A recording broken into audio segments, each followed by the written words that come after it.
Thank you so much for joining us, Wendy Clark. You seem to be a regular in India. I am. I love it here. We have a great business here. And it's just a country and a culture I'm super fond of personally as well as professionally. I was saying you're one of the few executives who were global executives who's doing the India round quite regularly. What brings you this time around? Well, it's always good to check in on our clients, check in on our team. This time I'm going to Bangalore. I haven't been to Bangalore before. I'm going to go see our team down there. So, as I say, we've got just a thriving office here, a growing office, and just a ton of potential. So, something I'm very excited about. So I'm sure you've done, a round of your client meetings. I have to ask you, the sentiment in India, like in many other countries, is not that great. We're having somewhat of a consumption dip, so to speak, in the market. What are you hearing from clients, from Indian clients you've possibly met? Well, what I hear from clients here is not dissimilar to what I hear from clients around the world. And for the most part, clients are looking for three things. They're looking for new and incremental sources of growth, which appear to be more and more challenging. Yeah. They're looking for speed. So they want speed from their agency, but they also need speed in the macro in their business. Consumers are demanding speed from the brands and the companies they do business with now.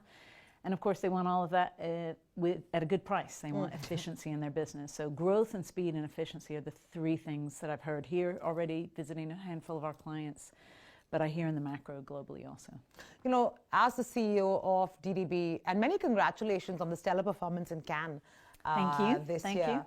But you've just appointed your new CCO, Ari? Ari? Yeah. Yes. Give me a sense as to, and you have this whole major logo change with DDB. You had a bit of the past come in, and I think your message is, you have a foot in the past and the future, right? So give me a sense as to what are you thinking strategically with the group? Where are you looking to steer it in these rather tough times, I would have to say? So thank you for acknowledging those things that have happened. We were very satisfied by being the second network of the year, and so there's only one more place to go. So we're very focused on that, but we hadn't been in the top 2 in 9 years. So it was a really great performance by our network, and last year we were 3, so we're really focused on that. And really that's at the core of the belief of DDB, which is that creativity is the most powerful force in business. That's something that Keith Reinhardt had said for a number of years. It's something that's sort of instilled in the brand. And exactly to your point on changing the visual identity, that was really reflecting to the logo and the visual ID as it was when Bill Bernbach first did the DDB logo. It's very much inspired by the past. And that is all around creativity, right? Bill Bernbach was a creative. Keith Reinhardt's a creative. Ari Weiss now coming into the global role. A network like DDB that bears the name Bernbach, arguably one of the most influential people ever in advertising, we have to have that strong point of view on creativity. And in fact, when we do our best, the clients that are performing the best with us, that we are being acknowledged for in Cannes, it is around that deep creative approach and connectivity. What is the most challenging pieces you're juggling with right now, as the CEO? Gosh, how long do you have? As long as you have. The most challenging pieces, without question, are finding those new and incremental sources of growth for our clients. I mean, there's a lot of disruption in the marketplace. Business is harder and harder. The pressure of performance is there unquestionably, especially for our publicly traded clients who have that built-in scorecard and share owner expectations that they're trying to perform to. So that's where the creativity comes in. We've got to think about things differently and drive new innovation. I think growth is definitely one of the biggest challenges. Talent, there's definitely a war on talent. There's no question. We, trying to find the people that are right to drive that new thinking, to drive those new skills and capability. I'd be curious to know how you think Omnicom is dealing with this, this current environment and restructuring itself vis-a-vis the other holding companies, and really companies in question here being more WPP and Publicis. Because if you look at the 4 holding companies and you look at Omnicom and you look at IPG, they seem to be doing slightly better than the other 2. What do you think are the fundamental differences between the way these companies are being structured? Well, the thing I can quickly point to is Omnicom's performance at Cannes, again being Holding Company of the Year. And so you look at the creativity that flows from DDB to BBDO to TBWA, and really all three of them were in the top 5 this year, so 2nd, 4th, and 5th. And I think creativity is the most powerful force in business, and Omnicom really backs that. I mean, we have made a business and put bets down on the fact that that will help fuel the growth and help drive the outcomes that these brands and companies really want. So that is a distinct difference, I think, and a point of view and, sort of deeply and firmly held belief of Omnicom, and that comes down into the agencies too. But if you look at what WPP is doing, they're essentially now getting everything together. So they're fusing some of their agencies, and bringing them up and not having such siloed businesses. What is the effort inside Omnicom? Well, I think we have been doing that for a number of years. So if you look at many of the bespoke and dedicated solutions we've been doing for a number of years now have fully integrated capabilities. Certainly here in India, we have integrated capabilities from OMD Media, Mudramax to Interbrand, as well as the mainstay advertising. So I think, incredibly, we've got to have sort of the fluidity of those capabilities that clients want in the way they want them. Wendy, I'm particularly interested in understanding, how your bespoke models are working, because I know this is also, a new experiment of sorts, given that you're catering to an industry depending on the need of the hour. But how are they really working, and how are you able to manage the kind of financial pressures it puts on you? Well, I think you almost have to start with every client because they are dedicated and bespoke. Yeah. Like I almost have to talk about them one by one because they're not the same. And so I kind of go through clients in my mind and say Volkswagen is, a very big global client. We have a dedicated agency called Voltage for them. They wanted a powerhouse structure that's regional. Then you move on to a J&J. J&J, we have a dedicated model called Velocity. They both have V, so I'm quite pleased that I got them straight. Oftentimes I put them, but Velocity, again, a dedicated model built on a CBG company for J&J, different capabilities that has, some shopper and internet and e-commerce capability built in because that was important for J&J. So we kind of do it in a way that makes sense. But if I look at them one by one, I can say, okay, well, this is working on the metrics that's important to that client, if it's creative driven or if it's performance driven or if it's new acquisition driven. They all have different metrics of success. What happens if the client you build this bespoke agency for decides to go elsewhere? Well, that happens. I mean, like it happened with McDonald's, for instance, with the Omnicom agency. I think what happens is the clients sort of ebb and flow and we ebb and flow with them. And so we'll put capabilities together in a certain way and then those might shift and change, and that's okay. I mean, part of, I think, the strength of the network is being able to move and shift resources in a way that our clients want, and to be able to do so quite agilely and quite nimbly and with speed, back to the beginning of the conversation. And so we're not fixed. Our structure can't be, and so we have to be quite fluid, and I think we've become pretty good at that. I'm sure we could always be more agile, more dexterous, but I feel pretty confident about how we are able to shift and move according to business. And you see this as a trend of the future? Oh, absolutely. I mean, our business, you need only read your own headlines and your own reporting to know that a lot of our business is becoming, much more variable. And I think the way that clients look at their opportunity to source solutions now looks quite broad. And so we intend to play in that sector and always bring our capabilities to the fore, but we have to be very, very agile and nimble. Consumers are demanding that of our clients, and therefore our clients demand it of us. And so we have to be incredibly comfortable with that, and we are. How big a concern for you is, companies increasingly starting to in-house and increasing the amount of work they're in-housing? Well, it's an interesting conversation. We certainly, for the most part, have in-house partners across most of our big client partners. So it's not a new phenomenon, it's been ongoing. I think in many cases those emanated as studios or, in-house capabilities, and they've sort of shifted and changed, again, fluidly over time. But we see them as partners. So an in-house agency is a partner of ours that we will exchange assets with, or that we'll partner with and we co-create with. So we have to work very well with in-house agencies as part of our dynamic. And with these very big clients, there's room for all of us. I think it's one of those sort of cases where all boats can rise, and we can do a set of work, in-house agencies can do a set of work. Again, we can kind of flow back and forth between the two, but that's a reality in the business. That's not an emerging thought. That's been there for a long time. When I was researching, DDB and what's happened over the past year or two, I believe that you've just won the U.S. military account after working on it for the last 4 years. Am I accurate? You're accurate. You're always accurate, Sonali. Come on. I'm wondering why the U.S. military would need an advertising agency. Well, it's all about recruitment, right? So for them, this is recruiting the next generation of women and men to join the military forces.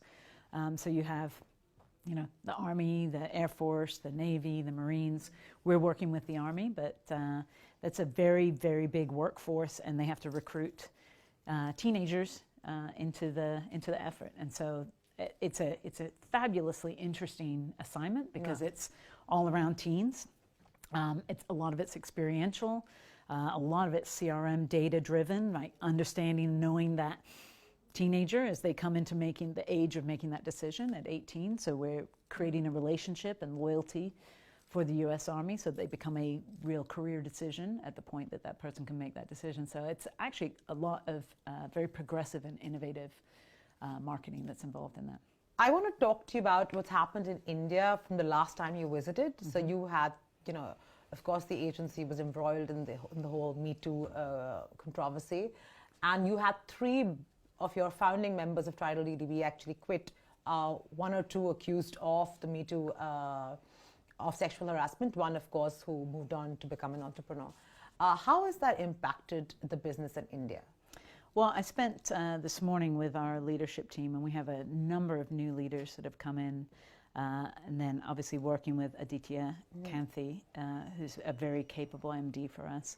And the culture, I want to see that firsthand. I want to be with the leaders and see the culture of the agency is as vibrant as I've seen it. And this is a group of people who have joined together, who are determined to lead this agency successfully.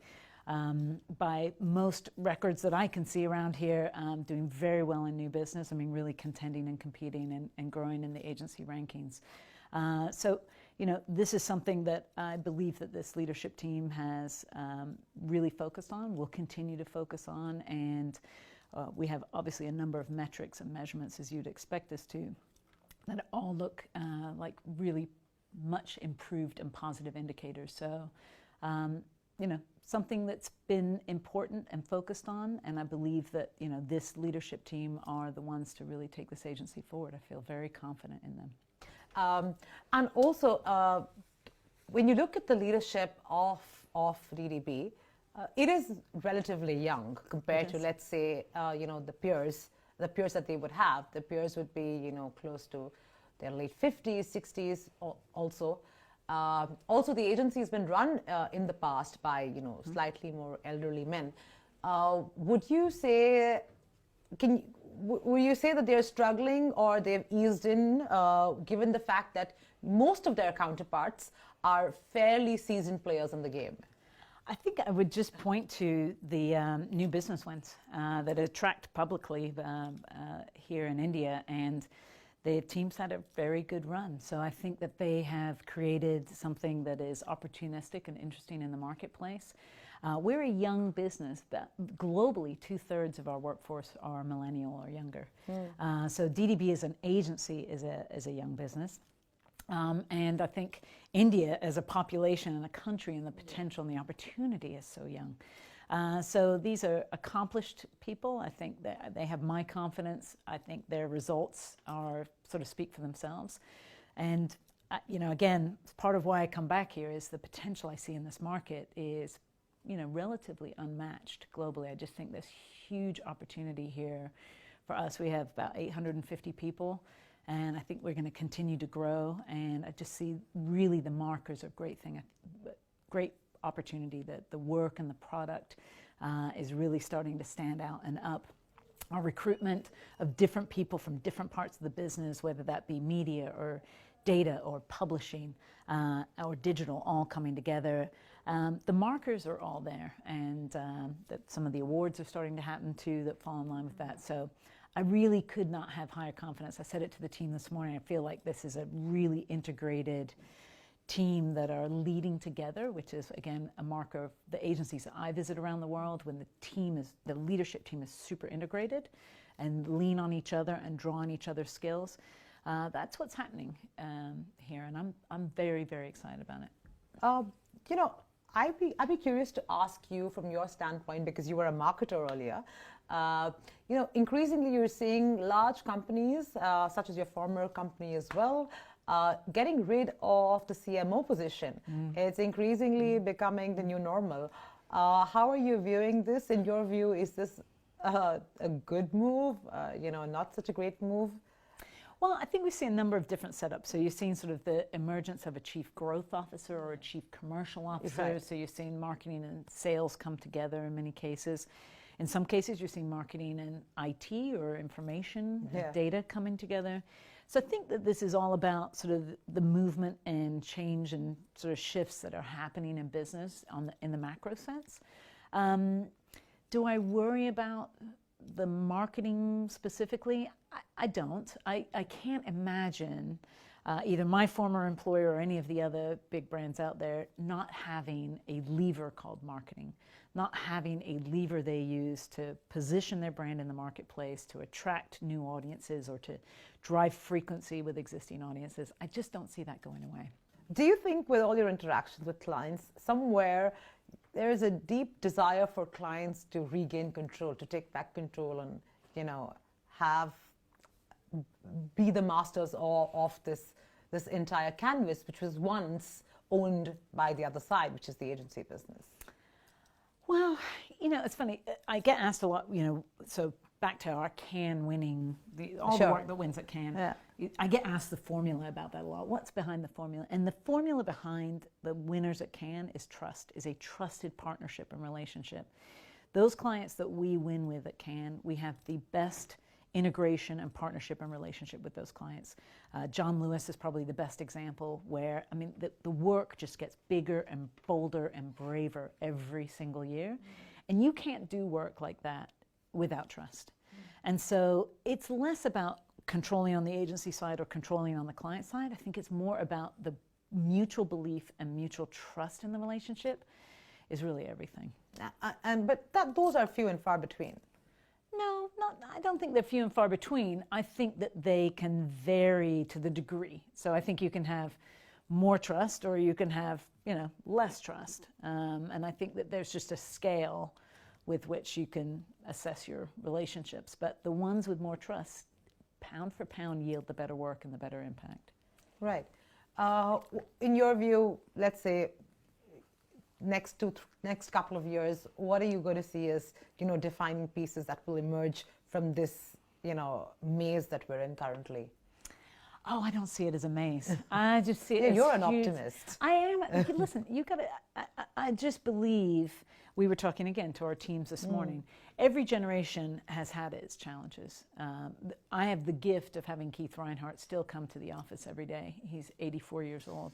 He wouldn't like me saying that on camera. But you know, anytime we've got you know, some sort of crisis or challenge or something, he'll say, "Oh, well, let me tell you what happened in the 90s," or "Let me tell you something that happened in 1984," or, you know, so every generation has its challenges. And yes, our ecosystem feels like it's under incredible pressure. Growth is harder to find. There's disruptors and new players. There's incredible pressure from the procurements of the world and efficiency. We need to move faster. We need to be less fixed and more fluid. All of those are truths. But they're all incredible opportunities too. Someone's going to do it. I believe DDB is going to be the first to do it. So I feel incredibly confident about the fact that we'll make the right decisions, we'll recruit the right people, we'll make the right bets, and we'll drive our business forward. So 3 to 5 years from now, DDB is going to be ever more vibrant. It's going to be built on creativity because it has been, you know, for the last 70 years. We're going to drive creativity as the most powerful force through even more mediums and touch points and be you know. You seem to be a believer that the traditional agencies and the traditional companies are definitely going to survive and thrive actually in the future. Well, I believe mine is. I can't speak for other decision makers, but you know, yes, we're 70 years old, but to exactly what you said earlier, great brands have a foot in their past and they have a foot in the future. And we are the fortunate inheritors of this incredible heritage that was built for us by one of the most profound thought leaders of this discipline called advertising. What we do with that and how we play that forward now for the next 70 years is on our shoulders. And I'm willing to bet on this leadership team that we're going to make some really good decisions. And so you might call us a traditional agency. I call us a really vibrant, healthy agency pivoted for the future with a 70-year heritage. I want to touch upon something slightly sensitive, and which is really, the entire controversy that was regarding you possibly hiring Ted Royer for a freelance project for your pitch with Volkswagen. Although he's brilliant, the fact that he was fired for sexual misconduct. My question is that now something that, however talented you are, you won't be touched if you've been, been involved in a controversy or in an incident like that? I think there's so many different variables in a given situation. So I think what you just have to do is always make sure that you're making the best decision with the information you have at the time. And if a decision hasn't been the best and there are outcomes and consequences to that you've got to be a learning organization. I mean, I think all of us are about learning and making sure that we can be the best we can be and make sure that we're in an environment where our employees feel like they can come to work and be in a safe, dignified, and fair environment every day. Do you think after the entire movement has subsided, do you think there's been a healthy change in work environments across? Or do you think that was just a big campaign and there was some momentum there and then, it's kind of petered out? You know what I like to think, as someone who's worked for almost 30 years, I can lift up and look at 30 years of working in business and see a lot of incredible changes across a 30-year period. Yeah. I think when we get down to the micro, do we feel like we've done enough and that we're moving enough? No, I don't think that any of us are probably satisfied with that. So I don't think we should lose energy and optimism around the movement that can be made. And again, lifting up and looking at almost 3 decades career, I can see incredible progress compared to when I started working.